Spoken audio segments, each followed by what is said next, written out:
수녀님께서 처음에 이 주제를 주셨을 때 제가 이렇게 큰 주제를 제가 어떻게 말씀을 다 드려야 되나 이렇게 굉장히 걱정도 많이 하고 최근 며칠 동안 제가 집에서 굉장히 구박도 많이 받으면서 가정에서 제가 과연 지속 가능할 수 있을까라는 생각이 들 정도로 그냥 어제 오후까지 미리 자료를 달라고 하셨는데 미리 못 드리고 자료를 만들어 봤습니다.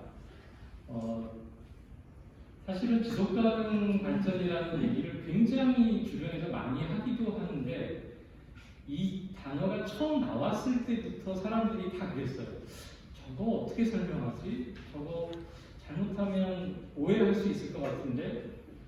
그래서 처음에는 사실 환경에 대한 얘기인 줄 알았는데 나중에 보니까 그냥 우리 사는 것에 대한 이야기였고 우리 사는 것뿐만 아니라 우리의 후대까지도 잘 사는 것에 대한 이야기였습니다. 그리고 환경에 대한 것만이 아니고 굉장히 우리 주변의 다양한 가치들하고도 관련이 되어 있었던 것 같습니다. 가급적 쉽게 설명을 드리려고 자료를 많이 만들었는데 자료가 너무 많아서 또 여러분들한테는 부담이 될 수도 있을 것 같아요. 그래서 중간중간 제가 조금 설명을 더 드려야 될 부분들은 더 설명을 드리고 또 나중에 자료로 참고하실 수 있는 부분에 대해서는 또 그렇게 활용하실 수 있도록 내용을 좀 이거저거 많이 담아봤습니다. 사실은 지속가능한 것에서 제일 견디기 힘든 게 가난한 거죠. 근데 이 가난한 거는 그냥 가난한 걸로 끝나지 않는데 모든 분들이 다 그러세요. 나는 힘들다, 난 경제적으로 어렵다 이렇게 얘기를 하시는데 사실은 절대적인 가치가 기준이 있는 건 아니거든요. 우리 머릿속에 있죠. 근데 이거를 이제 또 나름대로 이게 정의하고자 하는 분들이 굉장히 많으세요. 그런 분들이 늘 정의할 때 일정 액수 이상, 그러니까 하루에 한 1.8달러 뭐 이런 정도의 돈을 쓸 수 없으면, 그걸 충당할 수 없으면 빈곤하다라고 정의를 하곤 합니다. 그런데 그거에 대해서 완전히 모두 다 동의할 수는 없지만, 근데 가난한 것 때문에 할 수 있는 것을 못하고 또 지켜내야 될 걸 지키지 못하고 또 늘 손해를 봐야 되고 또 늘 억울해야 되고 하는 일들이 그것이 가장 첫 번째가 아니었나 싶은데요. 예전에 돈을 훨씬 더 못 벌었을 때는 심리적으로 빈곤하다는 생각은 별로 안 했을 겁니다. 왜냐하면 상대적인 차이가 별로 많지 않았으니까 그랬을 거예요. 그러니까 이걸 해석하는 것은 굉장히 다양한 잣대를 가지고 가야 되는데 빈곤이 심화됐다. 정말 많이 갖고 있는 사람, 굉장히 너무 뭐 없어서 아무것도 할 수 없는 사람의 차이가 너무 커졌다는 게 첫 번째 우리가 직면하고 있는 문제인 것 같고요. 두 번째는 우리 땅에서 우리가 뭘 하면 좋은데 남의 땅에 가서 이익을 얻고자 하는 사람들이 많아진 거죠. 그러니까 예를 들면 21세기, 20세기 전에 우리가 소위 제국주의라고 얘기하는 게 결국 뭐였냐면 내 땅이나 내 근처에 뭔가 이 자원은 별로 넉넉하지 않고, 근데 넉넉하지 않았을지 모르겠어요. 처음부터 예전에는 굉장히 넉넉했는데 중간에 너무너무 많이 사용을 하다 보니까 없어진 걸 수도 있고요. 아니면 그거를 캐내는 것 자체도 우리 주변을 너무 엉망을 만들고 또 이렇게 더럽히니까 기왕이면 다른 곳에서 더 싸게 아니면 더 노동 비용이 더 싼 곳에서 가져오자. 이게 이제 소위 식민지, 제국주의 뭐 이런 거지 않습니까? 그런 게 요즘은 군사적인 목적이 아니라 자본을 가지고 다른 사람들의 피해를 가지고 돈을 버는 이런 방식의 노력들이 점점 많아지고 그게 이제 간혹 대형 사고가 나서 그로 인해서 굉장히 많은 사람들이 피해가 날 때 우리 이거 계속 해야 되나? 라고 하는 그런 문제 제기들이 늘 있는 것 같습니다. 근데 그런 것들이 늘 지속적으로 우리가 못하게 하고 하지 않도록 이렇게 부추겨지는 게 아니라 그때 잠깐이고 우리는 그냥 그런 방식으로 계속 뭔가를 부를 축적을 하고 점점 더 이게 삶의 평의를 찾아가는 것이고 또 한편으로 이렇게 계속해야 우리 아이들도 더 넉넉하고 풍요롭게 산다고 생각을 해왔습니다. 그런데 사람들이 갇히기 전에 우리 주변에 있는 생물들이 이제 뭔가 불편함을 호소하고 그런 부분들의 징후들이 굉장히 많이 나타나고 또 한편으로는 창조께서 만드신 여러 가지의 생물 종들이 없어져 버리는 그런 일들도 자꾸 벌어집니다. 그래서 이런 징후들이 우리 사람들하고는 무관한 건가 하는 이제 그런 생각들을 하게 되는데 그 중에 이제 최근에 와서 우리가 가장 많이 경험하는 것이 기후 위기라고 얘기하는 기후 변화죠. 이 그림이 멀리서 보시면 도대체 저 그림은 뭔가 이렇게 싶으실 텐데요. 우리가 사람들이 예전에 어떤 힘을 갑자기 많이 갖게 된 동기가 있습니다. 산업혁명이라는 게 예전에는 그냥 우리가 사람의 힘으로 아니면 동물의 힘으로 자연의 힘을 따라서 뭔가 하는 것이 고작이었습니다. 그거 이상을 꿈꾸는 것은 불가능했죠. 강 건너에 큰 강 건너에 산이 있으면 거기는 그냥 못 건너가는 곳이지 거기를 그냥 엄청나게 어디 다리를 깨트리고 뭘 해서 다리를 놓고 건너갈 생각을 하지는 않았습니다. 물론 모험을 즐기는 사람들이 간혹 그런 시도들을 해서 성공도 하고 새로운 것을 발견하기도 했었죠. 그런데 지금 이 얘기는 뭐냐면 여기가 1850년대입니다. 그러니까 1850년대부터 1910년대부터 여기까지 2018년까지 지구의 온도 분포입니다. 그러니까 보시면 위에서는 굉장히 뭐 이렇게 파란 데도 있고 그런데 점점점 빨개지죠. 그러니까 이거는 제가 뭐 이렇게 이쁘게 표현을 한다고 그린 게 아니라 위성 사진을 가지고 같은 조건 속에서 지구의 전체 온도가 어떻게 변하고 있는지를 그려놓은 겁니다. 그러니까 온도가 꾸준히 그런데 뭐 몇몇 곳은 많이 오르고 몇몇 곳은 좀 덜 오르는 것 같기도 하지만 일단 전체적으로 온도가 계속 오르고 있습니다. 그리고 간혹 어떤 일이 생기냐면 지금 이 그림은 우즈베키스탄 나라 여러분 잘 아시는데요. 이 우즈베키스탄이라는 나라하고 카자흐스탄이라는 나라 중간에 아랄레라고 하는 호수인데 바다라고 얘기하는 그만큼 큰 호수가 있습니다. 그 호수의 크기가 여러분 보시면 여기 있고 이 정도니까 우리나라 남한 면적의 한 3분의 1쯤 되는 대단히 큰 호수입니다. 그런 호수가요, 순식간에 이게 1977년에 위성사진을 찍어놓은 거거든요. 근데 불과 한 40년도 안 되는 사이에 그 큰 호수가 그냥 사막이 되어버렸습니다. 그리고 복원할 수 없는 상황이 되어버렸습니다. 그런데 이거는 기후변화 때문에 비가 안 와서 그런 것도 있고요. 또 한편으로는 이 아랄레에 흘러들어오는 강물을 조금 더 잘 살겠다, 조금 더 많은 것을 하겠다. 그러니까 소위 농업이라는 걸 했는데 그 농업 중에서도 뭘 했냐면 면화를 키우는 농업을 하면서 유역에서 흘러 이 호수까지 와야 되는 물을 중간에 다 사용을 해버리니까 비도 잘 안 오는 상황에 중간에 흘러들어오는 물을 다 사용을 해버리니까 호수가 이렇게 컸던 호수가 말라버립니다. 불과 3, 40년 사이에 이렇게 됩니다. 그러니까 아마 많은 사람들은 금년에 이랬지만 내년에 비가 좀 오고 흘러가게 되면 큰 문제 없을 거다 그렇게 그냥 심각하게 생각하지 않았을 겁니다. 그래서 뭐 조금 더 심해지면 뭔가 방법을 찾아보지 이런 생각들을 하다가 결국은 돌이킬 수 없는 상황을 만들어 버립니다. 많은 사람들은 이렇게 기후가 변하고 달라지는 것을 옛날에도 그랬다, 지구가 따뜻해졌다, 차가워졌다 하는 그런 과정이 있었다고 많이들 얘기를 하십니다. 그런데 우리가 지구의 여러 가지 온실가스를 가장 대표하는 이산화탄소의 농도를 가지고 보면 끊임없이 오르락내리락 했지만 지금처럼 이렇게 올라온 적은 없습니다.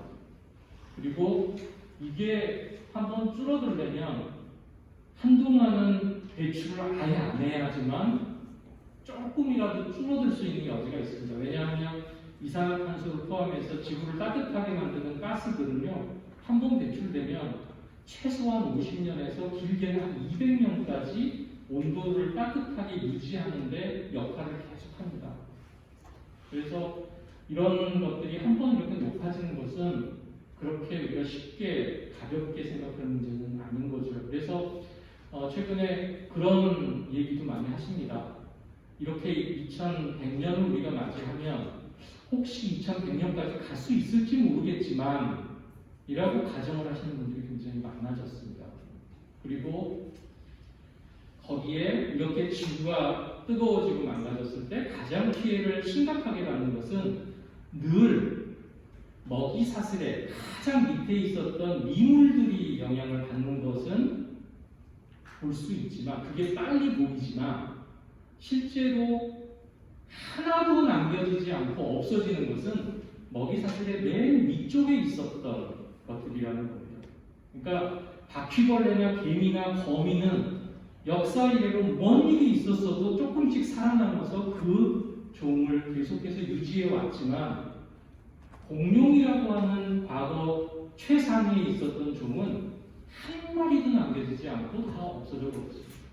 그것처럼 인간이 지구에서 그런 독점적 이익을 취하기 위해서 뭔가 반성하지 않는 일들을 끊임없이 계속한다면 마치 바벨탑을 쌓아나가는 그런 과정 속에 결국 큰 타국을 맞는 것처럼, 그게 자연에서는 최상위자, 최소비자의 상위, 먹이사슬의 최상위자의 기록이라고 얘기하기도 하고요. 또 지구는 영원하고 사람은 영원할 수 있다. 그런데 지구는 영원할지언정 사람은 영원하지 않을 수도 있다. 왜? 잘못 관리하면 관리자를 바꾸실 수도 있다라고 하는 부분입니다. 그래서 그런 부분에 있어서 우리가 이제 경고를 받게 되는데, 이런 여러 가지 얘기를 들으면서 많은 분들은 에이 거짓말하지 마, 그런 일이 설마 있겠어? 또 저 뭐 좀 또 환경하는 사람들 나와서 또 저렇게 겁을 주고 그러네 라고 얘기하는 분도 있고요. 또 한편으로는 왜 이렇게 마치 과거의 광야의 선지자들이 얘기를 할 때 누구도 믿어주지 않고 누구도 사실도 인정하지 않으려고 했을 때처럼 답답하지만 걱정만 계속 마음으로 끌어안고 가시는 분들도 있습니다. 그분들의 여러 가지 생각들을 다 이렇게 합쳐놓고 보면 미래에 대해서 우리가 어떤 방향인지 전혀 확신할 수가 없습니다. 어느 방향으로 갈지, 지구가 따뜻해질지 어떨지, 생태계는 어떻게 될지, 또 우리가 갖고 있는 스트레스는 과거에 우리의 정말 오래전 인류부터 우리의 선대로부터 또 우리 아이들에 이르기까지 동일한 스트레스를 가지고 살고 있을까? 사는 것은 훨씬 더 편해지고 뭔가 재밌어졌는지는 모르겠으나 마음속의 스트레스는 정말 예전에도 이랬을까? 앞으로는 더 많아지지는 않을까? 이런 생각들을 늘 하는 것이죠. 그러니까 과거에는 그걸 측정할 수 있는 기계가 없었고 요즘은 그걸 측정할 수 있는 기계가 있어서 요즘이 많은 것처럼 보일 수도 있지 않을까? 여러 가지 생각들을 할 수가 있는 거죠. 근데 그 부분에 대해서 정답을 우리는 알고 있지는 못합니다. 다만 우리가 갖고 있는 미래가 굉장히 과거와는 다른 속도로 진행되고 있다는 겁니다. 그러니까 과거에는 한 10년, 20년 걸려서 될 일이 요즘은 1년도 안 돼서 후딱후딱 되어지는 그런 모습들을 굉장히 많이 발견합니다. 그래서 그런데 그럼에도 불구하고 인류의 수명은 과거보다 훨씬 더 길어질 것이다라는 데 대해서 이견을 제기하고 있는 분들은 없습니다. 자, 그런데 이제 이런 지속 가능한 얘기가 어디서부터 나오나, 이제 제가 이걸 적어놨는데 이걸 다 설명을 드리려고 그러면 이거 오늘 밤새 제가 얘기를 해도 오늘 준비한 자료를 다 얘기 못할 것 같아요.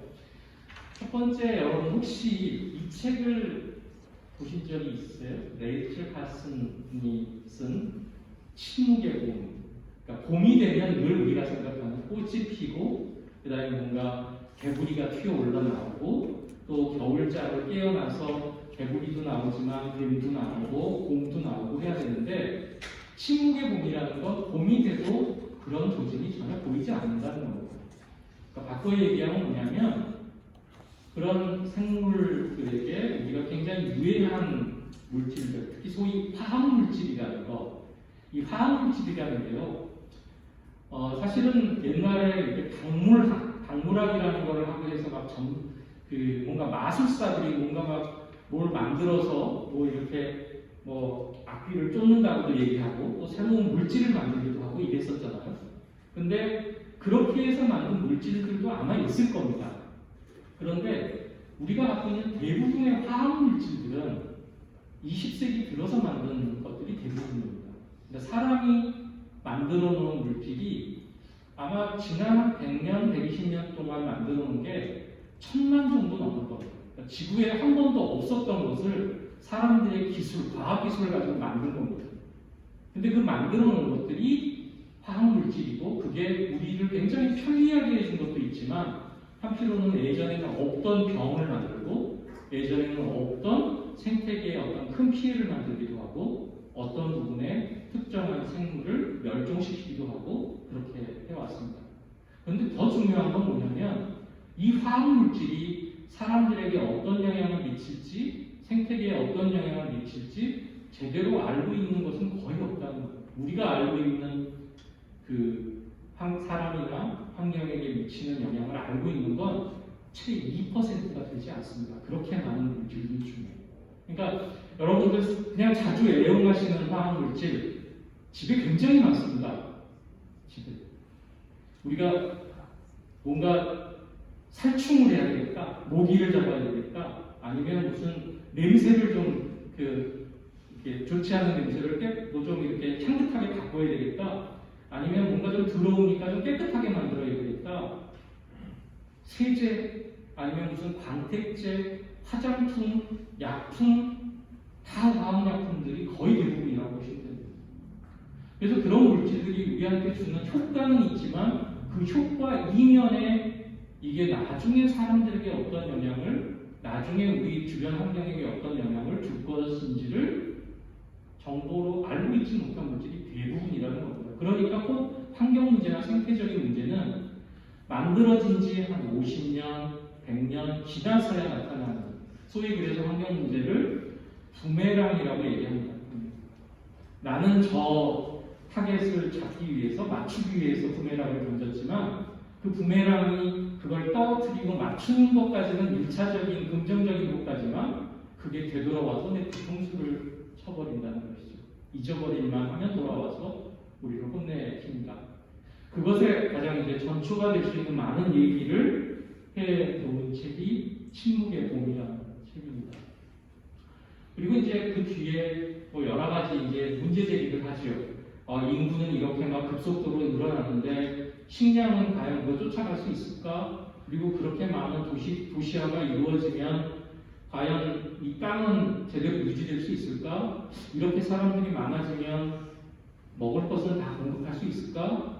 이런 이제 조바심들, 또 위협들, 이런 것들이 많이 생겨지게 되죠. 그런 것들이 그 전에는 별로 걱정도 없었고 과학적인 연구도 되고 이런 게 없습니다. 그런 것들이 이루어진 과정이 여기 소개된 내용이라고 보시면 좋겠고요.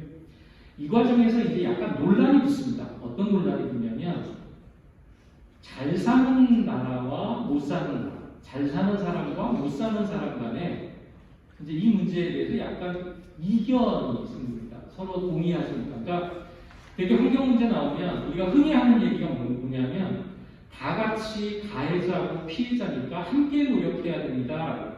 동일한 책임과 동일한 의무를 갖도록 요구하는 경향이 굉장히 많습니다. 그런데 잘 사는 사람들이 뭐 열심히 연구해서 이렇게 얘기하는 건 참 좋은데 우리는 화학물질을 평생에 한 번도 만지작거린 적도 없고 우리는 화학물질을 만들어서 무슨 돈을 번 적도 없는데 우리한테 그 환경 문제에 같은 책임을 지고 노력을 해야 된다라고 얘기한다? 그건 좀 아닌 것 같다. 온실가스를 우리는 평생에 그냥 1년에 몇 번 씻을 때 물을 좀 데우거나 아니면 조금 추워졌을 때 그냥 몸을 좀 데피기 위한 정도의 온실가스를 사용했을 뿐인데 우리한테 온실가스 책임을 지낸다? 대부분의 온실가스는 누가 썼냐면 부자들이, 잘 사는 나라들이 그 경제 활동을 더 키우고 빨리 하기 위해서 만든 에너지가 거의 대부분인데 그 책임을 똑같이 지난다? 그래서 그 부분에 대한 이제 시비가 벌어요. 선진국과 개발도상국, 후진국 간에. 그래서 이제 거기서 난 모르겠다, 너희들끼리 열심히 해봐라 라고 하는 주장과 아니 너희들이 같이 동참하면 우리끼리만 하면 무슨 일을 할 수가 있냐. 그러다가 결국은 속된 표현을 써서 죄송합니다만 이 백제라하고 일에 대해서 관심을 안 가는 사람처럼 무서운 사람들이 없잖아요. 그러니까 국제사회도 결국은 그러면 우리가 조금 더 책임지고 우리가 좀 너를 열심히 하고 우리가 좀 도와줄게 이렇게 접근을 합니다. 근데 사실은 나중에 알고 보면 그게 도와주는 게 아니라 결국 자기들 입속 챙기는 일들이 상당히 많았긴 했지만 여튼 그런 과정에서 나오는 얘기가 사실 이 지속가능한 발전이라는 얘기입니다. 그러니까 환경 보존을 해야 된다라고 하는 주장과 나는 그래도 경제 성장을 계속 해야겠다라고 하는 그런 주장이 타협점을 찾은 게 지속가능한 발전이라고 보시면 맞습니다. 그런데 모두가 다 지속가능한 발전을 하는 게 아니라 누구는 경제 발전하는 것을 좀 양해해주고 누구는 지금까지 경제 발전을 많이 했으니 이제는 환경 보존하는데 신경을 좀 더 써주고 기왕이면 경제 발전하는 사람들도 환경에 피해를 적게 미칠 수 있는 방법을 좀 알려주자. 우리랑 똑같은 시행착오를 하지 않도록 해주자라고 하는 게 지속가능 발전의 첫 번째 시작이라고 보시면 됩니다. 그런데 왜 이런 빈곤의 문제가 우리가 지속가능 발전할 때 맨 처음 나오냐면 아까 제가 빈곤이라는 걸 맨 첫 장에 말씀드렸어요. 근데 그게 꼭 샴페인 잔 같아서 빈곤이라고 하는 것에 가장 촉발된 상대적 빈곤에 가장 촉발된 첫 번째 이유가 부의 분배가 불균형하다. 그런데 그냥 우리가 흔히 사용되는 그림으로 사람들의 경제적 수준을 경제 수준을 5등분을 이렇게 나눠서 해보면 상위의 20% 정도가 거의 대부분의 부를 차지하고 있습니다. 나머지 밑으로 내려갈수록 1.4%, 그러니까 지금 전 세계 인구의 40% 정도가 경제적 부는 94% 정도를 독점하고 있다고 보시면 됩니다. 그러니까 나머지 부분에 계신 분들이 빈곤에 대한 얘기, 나도 좀 잘 살아야겠다는 얘기, 이거는 거의 본능적인 요구라고 볼 수밖에 없는 수준이 되는 것이죠. 그래서 여러 가지 얘기들이 나와요. 이 중에 제가 이 지속가능 발전의 첫 번째 모티브가 됐던 이야기는 이 이야기입니다. 아프리카에 아직 경제적으로는 많이 앞서가고 있지는 않지만 정치적으로 호응을 받고 있었던 이디오피아의 수상이 여러 가지 일들을 하는 것이 다 좋고 책임을 같이 지는 게 굉장히 중요하지만 사실은 이런 문제를 일으키는데 책임이 없는 나라들이 피해를 더 많이 보는 거다. 기후변화가 생기고 생태적인 문제가 생기면 선진국에 있는 사람들은 자기들이 돈 들이고 그 피해를 최소화할 수 있고 비껴나갈 수 있는 투자도 하고 노력도 할 수 있는데 가난한 사람들은 그거조차 할 수 있는 힘이 없다.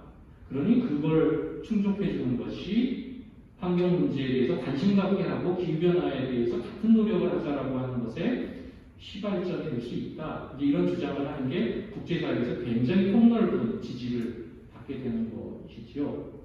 그리고 그 전에는 낙관적인 생각들이 굉장히 많았습니다. 그러니까 자연이라는 건 자전작용이라는 걸 해서 사람들이 그냥 어지간히 버리고 사람들이 어지간히 망가뜨리고 해도 시간이 좀 지나면 다시 원상으로 되돌아올 수 있다라고 하는 믿음을 갖고 있었습니다. 그런데 이 교황님 말씀도 있지만 그 부분을 절대로 아까 제가 우즈베키스탄의 아랄레의 모습을 보여드렸던 것처럼 한번 그렇게 일정 한도까지는 견뎌주고 견뎌주지만 일정 수준 이상이 돼버리면 절대로 용서해주지 않는다라고 하는 게 자연의 모습입니다. 그것은 어찌 보면 사람보다도 어찌 보면 우리 하느님보다도 훨씬 더 그 부분에 있어서는 냉혹한 원칙을 갖고 있는 것 같습니다. 그런데 우리는 그 부분을 굉장히 낙관적으로 생각을 하고 있는 경향이 있다는 것이죠. 자, 이제 제가 지속가능 발전에 대한 이야기를 조금씩 좀 쉽게 설명을 드려보려고 합니다. 지속이라는 말은 어떤 상태를 계속해서 꾸준히 유지해 나가는 건데 거기에는 늘 분자하고 분모가 같이 존재합니다. 그러니까 내가 조금 소비하면 수입이나 자산이 적어도 상관없죠. 근데 많이 쓰는 사람은 많이 벌어야 되고 또 많은 자산을 갖고 있어야 소위 비슷한 수준을 계속 유지하고 끝까지 계속 갈 수가 있습니다. 그러니까 이런 부분에 있어서 우리가 지속 가능하다라고 하는 것은 나무가 자라는 속도에 만큼 우리가 나무를 갖다 쓰면 꾸준히 그만큼의 숲이 유지가 될 수가 있겠죠. 그런데 우리는 어떻게 하죠? 에너지가 없을 때는 우리가 자연에서 가져다 쓸 수 있는 것보다 훨씬 더 적은 양만 갖다 썼습니다. 그래서 조금 시간이 지나면 다시 울창해지고 옛날의 모습으로 다시 되돌아가기도 하고 우리가 조금 갖다가 강물에다가 뭘 갖다 버려도 한 40-50m 지나가면 원래 깨끗했던 물의 모습으로 되돌아가기도 하고 이렇죠. 그런데 우리가 그것보다 훨씬 더 많은 양을 나무를 베서 사용을 한다거나 아니면 우리가 더 많은 양을 강물에 뭘 갖다 버리면 그게 차곡차곡 쌓여집니다. 그래서 그런 이제 서로 분모와 분자 간의 균형을 깨트리게 됐을 때 위쪽에 분자가 훨씬 적으면 지속 가능한 걸 뿐만 아니라 영원히 그 상황을 유지할 수 있을 겁니다. 그런데 분모보다 분자가 커지면 이건 어느 시점에서 이게 뒤집어지느냐 아니면 어느 시점에 이걸 멈춰야 되느냐 어느 시점에 파산을 하게 되느냐라고 하는 시간의 문제일 뿐이지 지속 가능할 수 없는 그런 상황이 벌어집니다. 그 내용에 대한 설명을 한 것이 이 소위 이제 노르웨이의 그 수상 이름을 이렇게 붙여서 브룬트발란트 보고서라고 얘기를 하는데요. 여기 있는 얘기가 사실은 이제 지속 가능과 관련된 여러 가지 뭐 이론들을 이렇게 정립해 나가는 그런 과정인데 여기에 제가 아까 분자와 분모 얘기할 때 지금을 살고 있는 나만 생각했는데 이 분모에 또 다른 것을 고려해야 된다는 것이죠. 뭐냐 하면 분자예요. 내가 내 사는 동안만 쓸 것을 분자에다 얹으면 안 되고 우리 후손들도 생활하면서 꾸준히 적어도 나만큼은 쓸 수 있도록 하는 양을 분자에다 얹어놔야 그게 시간이 지나서도 미래 후손들에게도 지속 가능할 수 있다라고 하는 것의 원칙을 이제 만들게 됩니다. 이 부분은 여러분들이 그냥 참고로 봐주시면 좋겠고, 제가 여기에다가 써놓은 얘기는요.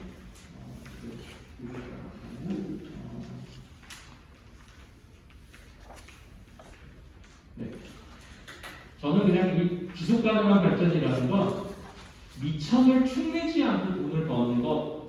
그런데 그 미천이라는 건 결국 우리 미래 세대에게 물려줄 자연자원과 환경이라는 겁니다. 미천이라는 게 무슨 다른 물려줄 유산을 얘기하는 게 아니고요. 여기서의 의미는 자연자원과 환경이라고 보시면 맞을 것 같습니다. 그리고 거기에 돈이라고 하는 건 국민의 GNP. 이게 어떤 관계가 있을까? 이거를 가장 잘 설명했다고 생각을 하는 게 제가 지금까지 읽어봤던 책 중에 가장 잘 설명하고 있는 우화가 이 지속가능 발전에 관련된 우화입니다. 그냥 간단히 눈으로 보시면 둘이 술 장사를 하기로 했습니다. 그리고 막걸리를 한 통 샀습니다. 그리고 갖고 나갔는데 둘이 동업자 중에 한 사람이 너무 목이 마른 겁니다. 그래서 옆에 동업자 친구에게 1,000원짜리를 주고 막걸리 한 사발을 마십니다. 친구가 1,000원 받았으니까 손해볼 거 없다고 생각을 했습니다. 그리고 조금 지나니까 그 친구도 목이 말라서 다시 받은 1,000원을 친구한테 다시 주면서 그 값을 지불을 하고 막걸리를 또 먹습니다. 계속해서 두세 번, 서너 번 왔다 갔다 하다 보니까 막걸리가 다 없어졌습니다. 자, 그러면 이거는 이제 어떻게 되는 거죠? 미천이 하나도 없어진 겁니다. 1,000원짜리만 계속 왔다 갔다 한 겁니다. 그런데요, 우리의 경제 발전을 계산하는 GNP라고 하는 것은 미천이 얼마나 남았는지에 대해서는 관심이 없습니다. 얼마나 많은 돈이 여러 경로를 왔다 갔다 했냐, 그걸 다 합친 게 GNP입니다. 그 경제성장의 원칙은 돈을 착한 데다 썼느냐도 중요하지 않고 나쁜 곳에, 아주 부정적인 곳에 사용을 한 것도 전부 다 GNP에는 플러스가 됩니다. 그러니까 마약을 해도, 담배를 판매해서 엄청난 수익을 얻어도, 화학물질을 잔뜩 말아서 팔아도 이걸 전부 다 GNP 입장에서는 긍정적인 플러스 요인으로 계속 다 계산을 합니다. 그런데 그 와중에 뭐가 없어져 버렸다고요? 우리가 소중히 지키고 유지해야 될 미천이 다 없어져 버렸습니다.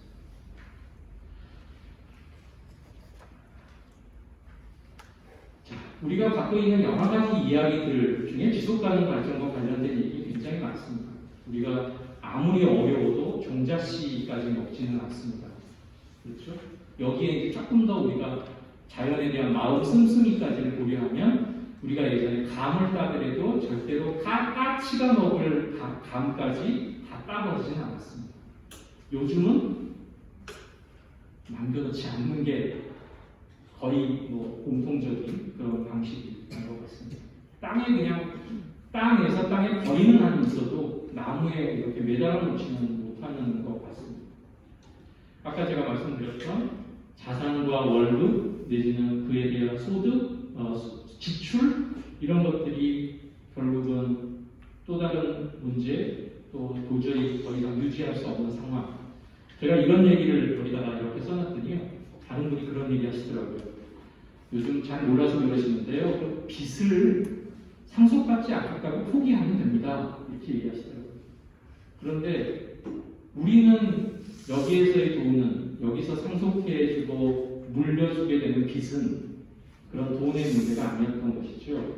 우리가 복구해야 되는 자연 환경, 생태적인 환경, 그런 것들이었습니다. 그게 왜 그렇게 중요한지, 그리고 도대체 어떤 것들을 사람들은 소중하게 생각하는지, 그걸 정의해 놓은 것이 지속가능 발전의 목표라고 보시면 됩니다. 그래서 이런 얘기를 많이 듭니다. 사람들이 다 미국 사람들처럼 풍요롭게 살기를 원하면 지구가 지금보다 훨씬 더 많은 개수가 있어야 된다는 얘기를 하죠. 그런데 미국 사람들이 이 얘기를 처음 할 때보다는 요즘 좀 나아지긴 했나 봅니다. 제가 뒤에 다른 숫자를 좀 보여드리겠습니다. 그래서 이거를 이제 좀 정말 우리가 자연이 우리한테 주는 것과 우리가 쓰고 있거나 우리가 사용하고 있는 것하고 분자의 분모가 과연 어떤가 하는 것을 좀 이제 뭔가 좀 구체적으로 통계도 만들어보고 그걸 가지고 경고도 좀 분명하게 해주자. 이래서 만들어 놓은 게 소위 발자국이라는 겁니다. 이 발자국이라는 게 뭐냐면 생태 발자국이라는 얘기도 있고요. 또 물 발자국이라는 말도 있고요. 또 탄소 발자국이라는 말도 있고, 그런 발자국은 뭐냐면 우리가 그걸 사용하는 과정에 수반되어지는 모든 자원과 에너지의 소비량이 자연이 우리한테 허용해주고 있는 양에 비해서 얼마나 되는지를 정량적으로 숫자로 이렇게 표현하려고 하는 시도라고 보시면 맞습니다. 거기에서 여러분들이 가장 이해하기 쉬운 개념이 지구 용량 초과액이라는 겁니다. 그러니까 이건 뭐냐면 자연 생태계가 우리 인류에게 이만큼은 써도 좋아요, 분자와 분모가 이 정도면 같은 수준이에요 라고 얘기를 한다면 그 날짜는 어떻게 될까요? 지속 이 지구의 용량 초과액이라는 건 1년 동안 주는 걸 1년 동안 썼어요.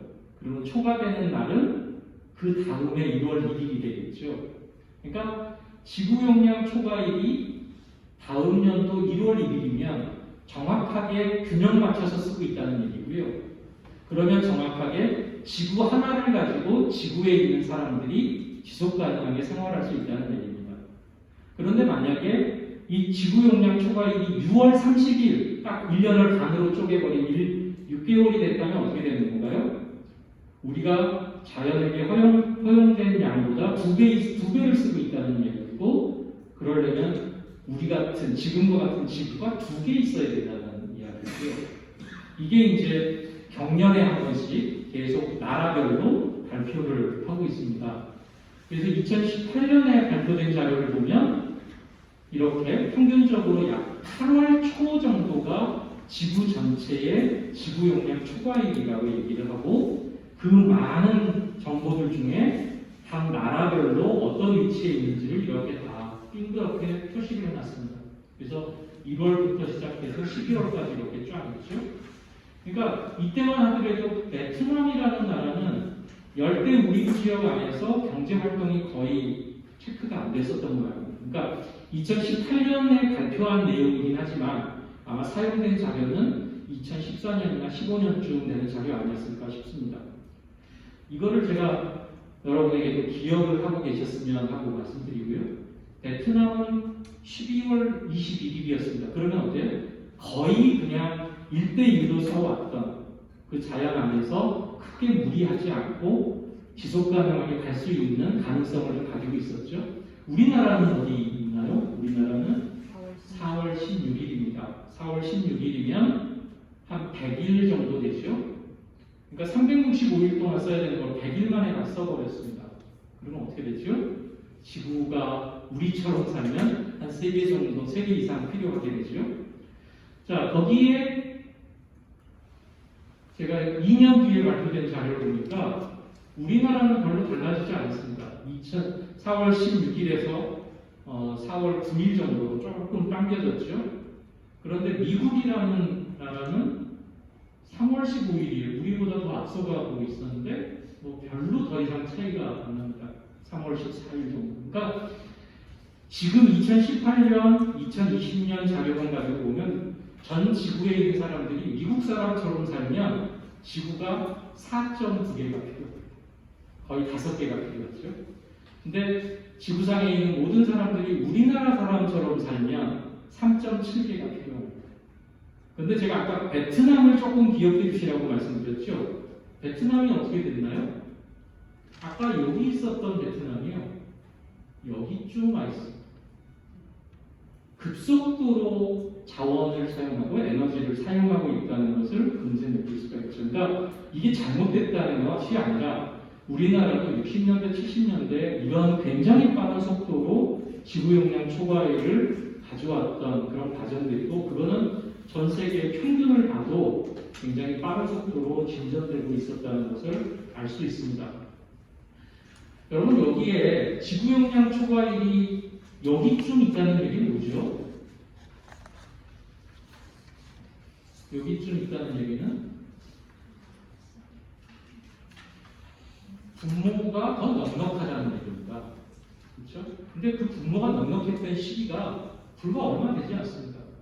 그러니까 우리가 환경에 대해서 관심 갖고 경고하고 이렇게 계속 가면 안 된다고 얘기했던 시기하고 거의 비슷합니다.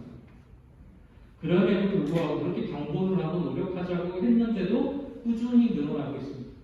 최근에 와서 조금 완만하게 가는 건 아마 기후변화, 기후위기가 너무 세게 오고 전 지구의 공통적인 모습이 되다 보니까 그 부분에 대해서 아마 조금씩은 브레이크가 잡히고 있는 게 아닌가, 그런 생각이 조금씩 듭니다.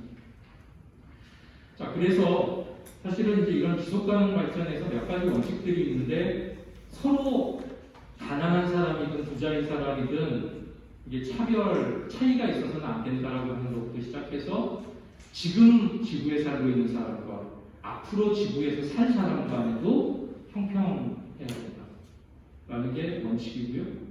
사회적으로도 그런 세대 간, 그러니까 앞에서의 세대 간은 지금은 두 번째는 세대 안에서 한 세대, 우리가 지금 살고 있는 현재 세대 아니면 미래 세대의 그 세대들 사이에서 형평성이 유지가 돼야 된다는 것이고요. 그 다음에 세 번째는 지리적인 형평성. 아프리카에 사는 사람이나 미국 북미 대륙에 사는 사람이나 거기에서 형평성이라고 하는 것. 이게 완전히 일치될 수는 없지만 그 차이를 줄이려고 하는 노력이 없으면 지속가능 발전을 크게 해칠 수 있다라고 하는 경고와 연관이 된다고 보시면 되겠습니다. 그다음에 절차적인 부분. 누구는 패스트 트랙으로 가고 어떤 사람은 몇 년이 걸려도 시작조차 못하는 그런 절차적 형평성이 유지가 돼야 된다고 하는 거예요. 그 다음에 생태적으로도 마찬가지입니다. 사람에게는 무슨 혜택이 있고 내가 키우는 반려동물에게는 혜택이 있는데 숲속에 사는 동물들의 권리에 대해서는 우리가 소외시할 수 없다는 것에 대한 이런 생태적인 형평성. 그러니까 이 모든 것이 이상적일 수는 있지만 우리가 이 부분에 대한 관심을 갖고 모든 사람들이 똑같은 생각을 할 수는 없지만 이 부분에 대한 가치들이 A라는 사람은 이쪽, B라는 사람은 이 형평성을 위해서, C라는 사람은 또 다른 형평성을 위해서 노력을 할 때 비로소 조금씩 나아질 수 있는 균형감을 우리가 찾을 수 있다는 겁니다. 그러니까 모두 다 같이 환경론자가 되고 모두 다 같이 생태론자가 되고 그걸 주장하는 것이 아니라 어떤 사람은 빈곤에 대해서 그걸 줄이려는 노력을 하고 어떤 사람은 저 나라에 있는 이 나라에 있는 어떤 지리적인 차이를 극복하려고 하는 노력을 하고 어떤 사람은 세계 안에 사회적인 약자들과 내지는 가진 것이 많은 권력자들과의 차이를 줄이려고 노력하는 사람들 이 모든 노력들이 지속가능 발전에 큰 힘들이 된다는 그런 얘기입니다. 우리가 이제 얘기하는 뭐 평균의 의미라는 게 여러분 우리 1인당 경제소득이 얼마인지 아세요? 한참 나왔던 얘기가 3만 불을 넘어야 된다. 3만 불을 넘어야 되는데 안 넘는다. 하지만 지금은 어쨌든 3만 불은 넘었습니다. 근데 1인당 3만 불이라면 4인 가족이면 얼마인가요? 12만 불이죠? 12만 불이 되려면 한 가구가 12만 불이 되려면 얼마쯤 되나요? 우리가 상상하는 것하고 전혀 다르죠? 그러니까 이 평균이라는 게 늘 그렇습니다. 평균이라는 게 이런 구조 속에 있으면 평균은 늘 어디에 있냐면 여기쯤 있습니다. 그러니까 세상에 어느 누구도 경험하지 못하는 숫자가 평균일 수 있습니다. 그런데 이게 제대로 형평성이 유지가 되는 것은 어떻게 될까요? 정규 분포가 되는 것은 이렇게 골고루 됩니다. 중간에 평균값에 평균을 누리고 있는 사람들이 대단히 많고 정말 부자인 사람 아니면 정말 가난한 사람이 조금씩 있는 그게 가급적이면 격차가 줄수록 좋겠지만 그게 사실은 사회주의 체계의 사실은 가장 이상적인 시작점이라고 볼 수 있습니다. 그런데 이런 차이들을 우리는 평균이라는 걸 가지고 늘 가볍게 생각을 해버립니다. 어느 곳은 정말 심각한 문제가 있는데 평균에 묻혀서 문제가 없는 것처럼 보여지기도 하고요. 그래서 그런 부분을 우리가 잘 꼼꼼하게 살피는 과정이 지속가능을 이해하는 데 굉장히 중요한 것 아닌가 싶습니다. 예전에는 우리가 산업혁명을 한 이후에 경제성장과 사회 문제와 환경의 문제의 관계는 늘 경제 문제가 가장 최우선이었고 그 다음에 사회적인 문제, 그 다음에 환경의 문제는 작은 문제였습니다. 지금도 그 부분이 크게 달라지지 않은 나라들이 전 세계의 거의 대부분이라고 보시면 됩니다. 근데 이 지속가능한 발전이라는 게 지금까지 경제 성장을 너무 위주로 하다 보니까 좋은 방향으로 가자고 여기저기서 문제가 생긴다. 그래서 그 문제에 대해서 이제 분석하기 시작하고 그 문제에 대한 접근을 할 때 어떤 노력들이 보완이 돼야 되는지를 살피게 되는데요. 그래서 여러 가지 발전적인 모습을 가져가게 되고 그 발전적인 모습은 이런 형태로 많은 사람들의 공감을 형성합니다.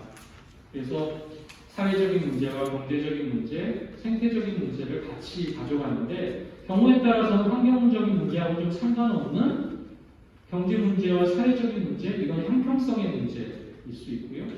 그 다음에 경제 문제와 환경의 문제는 살만한 건지 이게 견딜만한 수준인지 이런 것들이 되는 것이고요.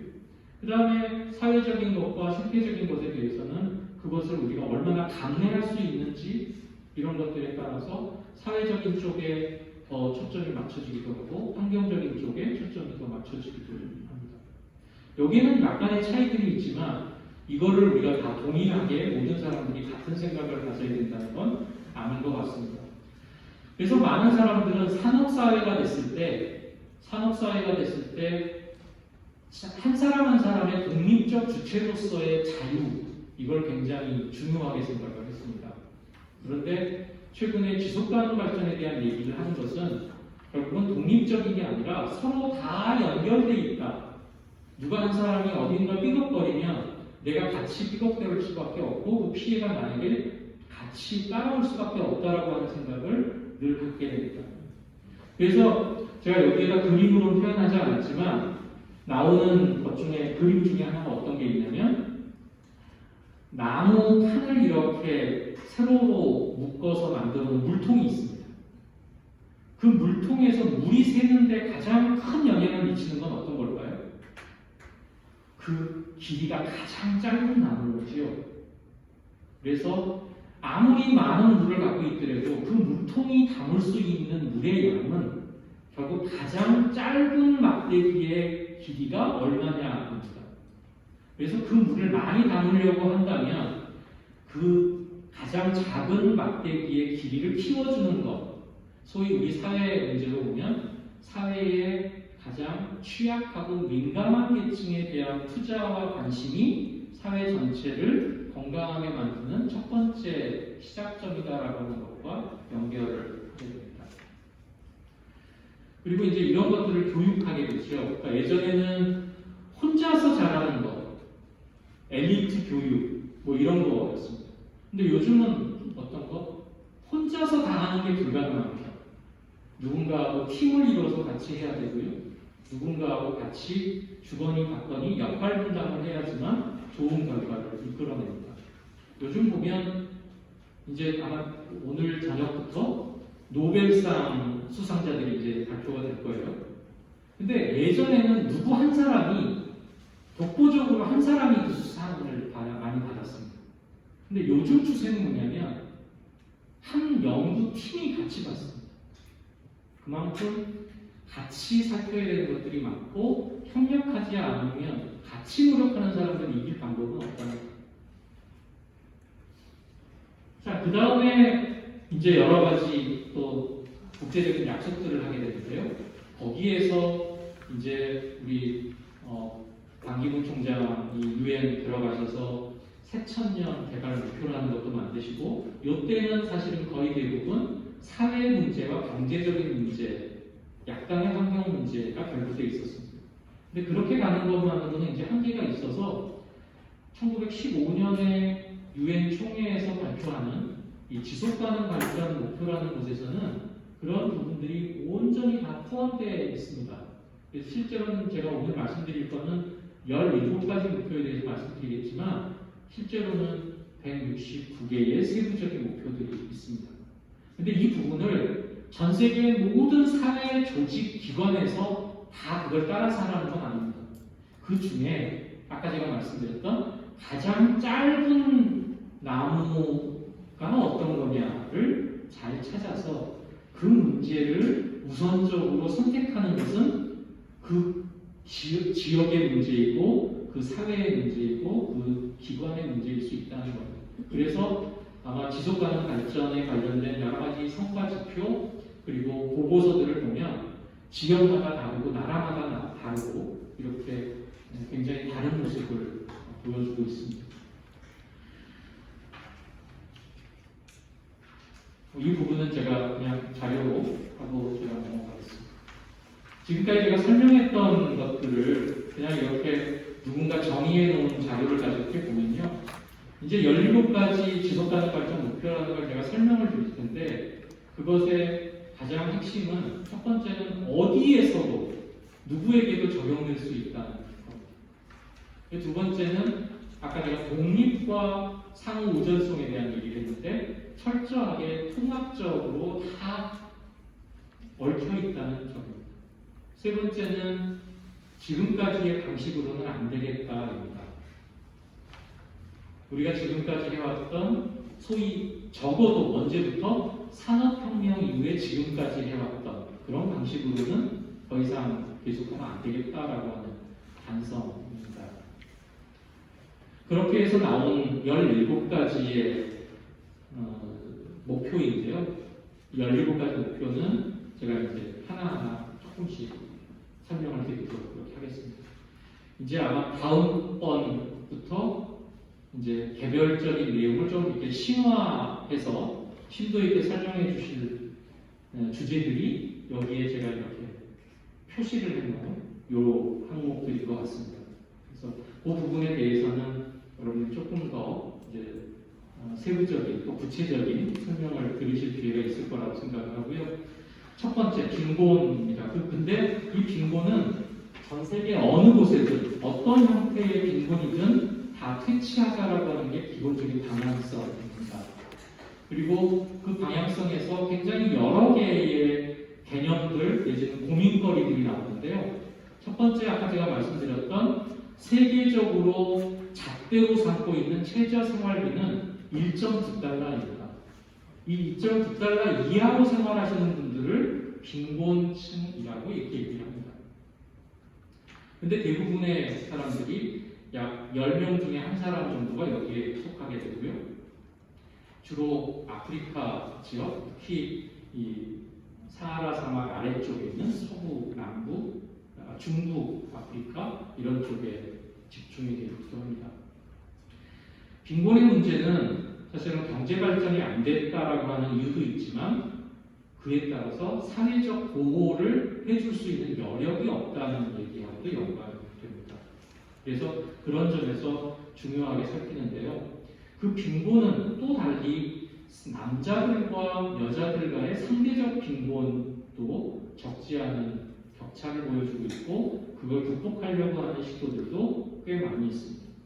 그 다음에 세대 안에서의 불형평이 존재하면 안 된다고 얘기를 했는데 특히 아동들의 발달 불균형이 심각하고 뒤에 말씀드리겠지만 조기 사망에 대한 부분들을 굉장히 우리는 적어도 대한민국에서는 이 문제가 과거 50년대, 60년대 초반을 거치면서 굉장히 이 문제들이 많이 없어졌지만 여전히 이 문제가 굉장히 심각한 상황에 놓여 있는 것들이 우리 지구상에는 굉장히 많다는 점입니다. 이 그림은 우리가 환경에 지금 관심을 갖고 있어요. 굉장히 많은 관심을 갖죠. 전 세계적으로도 굉장히 높은 수준에 있습니다. 관심은. 그런데 노력은 거기에도 못 미쳐서 문제인데요. 1960년대에 우리가 산업 뭔가 발전을 하기 위해서 첫 번째 만든 게 일본에서 돈을 빌려다가 울산에 산업단지를 처음 만듭니다. 울산에 산업단지 만들 때 당시 대통령이 축사를 그때는 대통령 되기 전이라서 이 국가재건 최고 위의 부장의 이름으로 써놓은 축사 소위 이제 그 치사문이 있는데요. 거기에 보면 이런 얘기가 있죠. 공업 생산의 검은 연기가 대기 속에 뻗어나가는 그날에 우리의 희망과 발전이 있다는 것. 그러니까 아무리 오염을 시키고 아무리 지금 생각하면 정말 심각한 문제임에도 불구하고 우리는 그것을 문제로 생각하지 않았고 희망과 발전의 신호로 봤다는 점입니다. 그러니까 그게 지금 빈곤의 상황에 놓여 있는 또 다른 지구의 식구들이 갖고 있는 생각이 아닐까 그런 생각을 하는 겁니다. 인천 시민의 노래에도요. 요즘 뭐 이런 노래 해볼 기회는 없으시겠지만 찾아보시면 인천 시민의 노래 3절에도 이런 문구가 들어가 있습니다. 하늘을 휘어넘는 공장 연기도 내 고장 인천 항구 숨쉬는 모습. 이거는 이제 좀 어떻게 정리를 하면 좋겠는데 아직 뭐 아무도 노래를 안 하니까 이런 노래가 이런 가사를 가지고 있다는 걸 아무도 모르시죠. 근데 대부분 이런 어느 도시의 시민의 노래가 언제 작사 작곡이 됐냐면 60년대 말 70년대 초반에 대부분의 이런 노래들이 만들어졌습니다. 그래서 인천뿐만 아니라 전국의 다른 지역에 아직도 살아있는 시민의 노래의 가사를 뒤지고 보면 거의 공통적으로 이런 표현들이 들어가 있습니다. 두 번째는 비야, 먹는 것의 문제인데요. 우리가 먹는 것이 부족한 것에 대한 것만이 아니라 식량을 가지고 삶을 위협하는, 마치 무기처럼 활용하는 것, 이거 하지 말자는 거고요. 또 농업이라는 것도 잠깐 수확을 높이기 위해서 환경을 괴롭히는 그런 농업에서는 지속 가능하지 않다라고 하는 그런 문제예요. 첫 번째는 우리가 많은 것들을 예전에는 어디다